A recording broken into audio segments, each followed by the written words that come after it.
कल्पना कीजिए आप जमीन से 24,000 फीट ऊपर एक लोहे के पाइप में बंद हैं। आप अपनी सीट बेल्ट बांधे हुए हैं, खिड़की से बाहर खूबसूरत नीले समंदर को देख रहे हैं और शायद अगले कुछ मिनटों में लैंडिंग के बाद मिलने वाले अपने दोस्तों या परिवार के बारे में सोच रहे हैं। तभी अचानक एक कान फाड़ देने वाला धमाका होता है, धूल और धुएं का गुबार छा जाता है और जब आपकी आंखें खुलती हैं तो आप जो देखते हैं वो आपके होश उड़ाने के लिए काफी है। आपके सिर के ऊपर हवाई जहाज की छत नहीं है, आप एक उड़ती हुई कन्वर्टिबल कार में बैठे हैं जहां 500 किलोमीटर प्रति घंटे की रफ्तार से बर्फीली हवाएं आपके चेहरे को चीर रही हैं और नीचे सिर्फ अथाह समंदर है। ये कोई हॉलीवुड फिल्म का सीन नहीं है, बल्कि विमानन इतिहास की वो सबसे खौफनाक हकीकत है जिसने पूरी दुनिया के पैरों तले से जमीन खिसका दी थी। आज हम बात कर रहे हैं अलोहा एयरलाइंस फ्लाइट 243 की, एक ऐसी घटना जिसे विज्ञान की भाषा में असंभव माना जाना चाहिए था, लेकिन वो हुई। और आज आप जानेंगे कि कैसे एक छोटी सी दरार ने आसमान में मौत का तांडव रचा था। क्या आपने कभी सोचा है कि जिस हवाई जहाज पर आप भरोसा करके बैठते हैं, क्या वो वाकई उतना ही मजबूत है जितना आपको बताया जाता है, या फिर वो महज एल्यूमिनियम की एक पतली चादर है जो किसी भी वक्त फटने के लिए तैयार है? इस कहानी का असली ट्विस्ट सिर्फ उस धमाके में नहीं है, बल्कि उस एक इंसान की खामोशी में छुपा है जिसने मौत को दरवाजे पर दस्तक देते हुए देखा था, लेकिन कुछ कहा नहीं। तारीख थी 28 अप्रैल 1988, जगह हवाई, अमेरिका। अलोहा एयरलाइंस का बोइंग 737 क्वीन लिली वोकलानी अपनी रूटीन उड़ान के लिए तैयार था। ये फ्लाइट हीलो से होनोलुलु की एक छोटी सी महज 35 मिनट की उड़ान थी। यात्रियों के लिए ये एक बस की सवारी जैसा था। लेकिन क्या आप जानते हैं कि यह जहाज अपनी उम्र से कहीं ज्यादा बूढ़ा हो चुका था? कागजों पर इसकी उम्र शायद ज्यादा ना लगे, लेकिन इसकी सांसों की गिनती खत्म हो रही थी।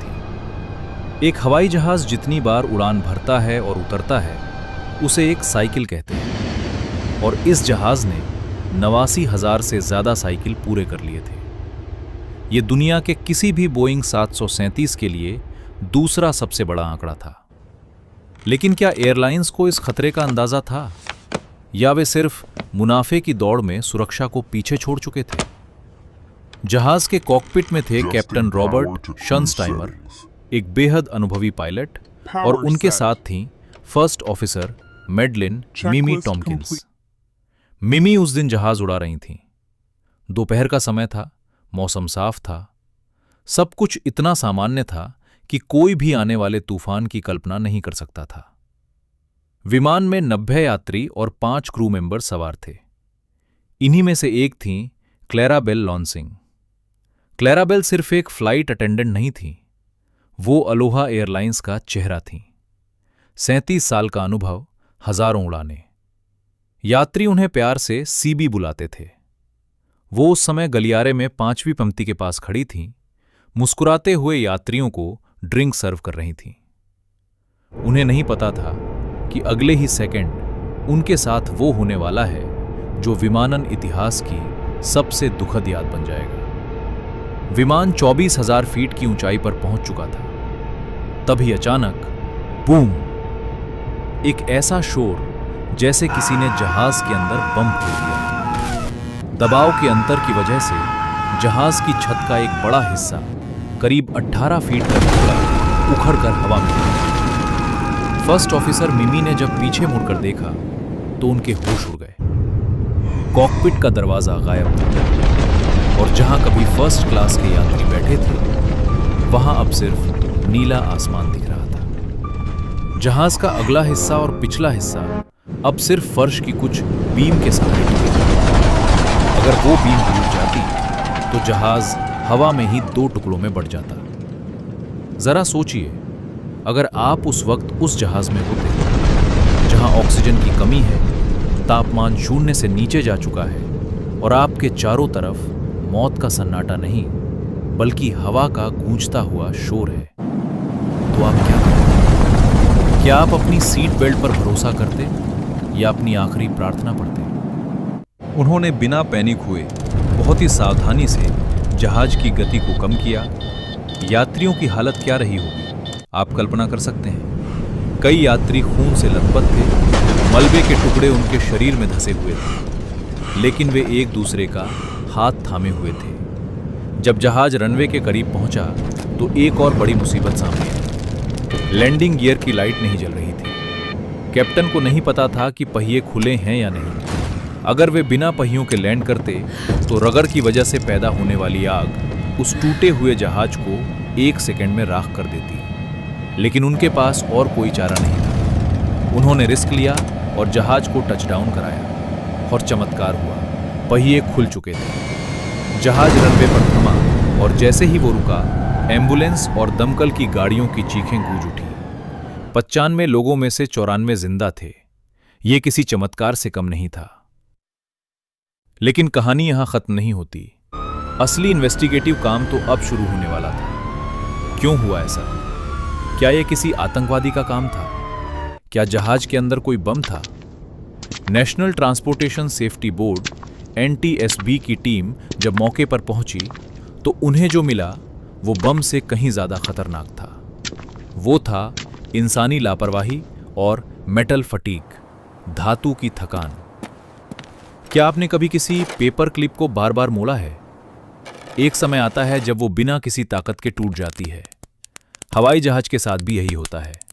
बार बार उड़ने और उतरने से जहाज के अंदर के दबाव में बदलाव आता है, जिससे उसकी एल्यूमिनियम की बॉडी फैलती और सिकुड़ती है। अलोहा फ्लाइट 243 के साथ समस्या ये थी कि वो समुद्र के ऊपर उड़ता था। खारी हवा और नमी ने जहाज के जोड़ों में जंग लगा दी थी। उन जोड़ों को जोड़ने के लिए जिस गोंद का इस्तेमाल किया गया था वो समय के साथ खराब हो गया था। अब यहां आता है इस पूरी घटना का सबसे चौंकाने वाला सच। एक यात्री गेल यामामोटो जब जहाज में बोर्ड कर रही थी तो उन्होंने दरवाजे के पास एक छोटी सी दरार देखी थी। उन्होंने उसे देखा, उन्हें अजीब भी लगा, लेकिन उन्होंने किसी को बताया नहीं। क्यों? क्योंकि उन्हें लगा कि ग्राउंड क्रू और इंजीनियर्स को इसके बारे में पता होगा। मैं तो एक आम यात्री हूं, मैं एक्सपर्ट्स को कैसे सिखा सकती हूं? उनकी इसी सोच ने 94 लोगों की जान खतरे में डाल दी थी। क्या आप भी अक्सर ऐसा ही नहीं करते? कुछ गलत देखते हैं लेकिन ये सोचकर चुप रह जाते हैं कि कोई और इसे ठीक कर देगा। अगर गेल ने उस दिन वो बात बता दी होती तो शायद क्लेराबेल आज जिंदा होती। जांच में यह भी सामने आया कि अलोहा एयरलाइंस के मेंटेनेंस चेक बहुत ही लापरवाही से किए जाते थे। वे रात के अंधेरे में कम रोशनी में जहाज का मुआयना करते थे। कई दरारें इतनी छोटी थीं कि उन्हें नग्न आंखों से देखना मुश्किल था, लेकिन वे वहां थीं, जहर की तरह फैल रही थीं। इसे विज्ञान की भाषा में मल्टी साइड डैमेज कहते हैं। छोटी छोटी हजारों दरारें मिलकर एक बड़ी दरार बन गईं और जब दबाव बढ़ा तो वे जिप की तरह खुल गईं। इस हादसे ने पूरी दुनिया के एविएशन नियमों को बदल कर रख दिया। आज हम जिस एजिंग एयरक्राफ्ट प्रोग्राम की बात करते हैं वो इसी हादसे की देन है। आज पुराने जहाज़ों की जांच के लिए अल्ट्रासोनिक और एक्सरे जैसी तकनीकों का इस्तेमाल अनिवार्य है। लेकिन क्या आपको लगता है कि आज के दौर में हम पूरी तरह सुरक्षित हैं? क्या आज भी मुनाफे की भूख सुरक्षा पर भारी नहीं पड़ती? अलोहा फ्लाइट 243 की कहानी हमें सिखाती है कि आसमान में छोटी से छोटी गलती की कीमत बहुत बड़ी होती है। वो हमें याद दिलाती है क्लेराबेल लॉन्सिंग की, जिन्होंने अपनी आखिरी सांस तक अपने यात्रियों का ख्याल रखा। और वो हमें कैप्टन रॉबर्ट और मिमी की बहादुरी की याद दिलाती है, जिन्होंने मौत के जबड़े से 94 जिंदगियों को छीन लिया। अगली बार जब आप किसी हवाई जहाज में बैठें और अपनी सीट बेल्ट बांधें तो एक पल के लिए उस नीले आसमान को देखिएगा और सोचिएगा, क्या वाकई सब कुछ वैसा ही है जैसा दिख रहा है, या कोई छोटी सी दरार कहीं छुपकर आपके सब्र का इम्तिहान ले रही है?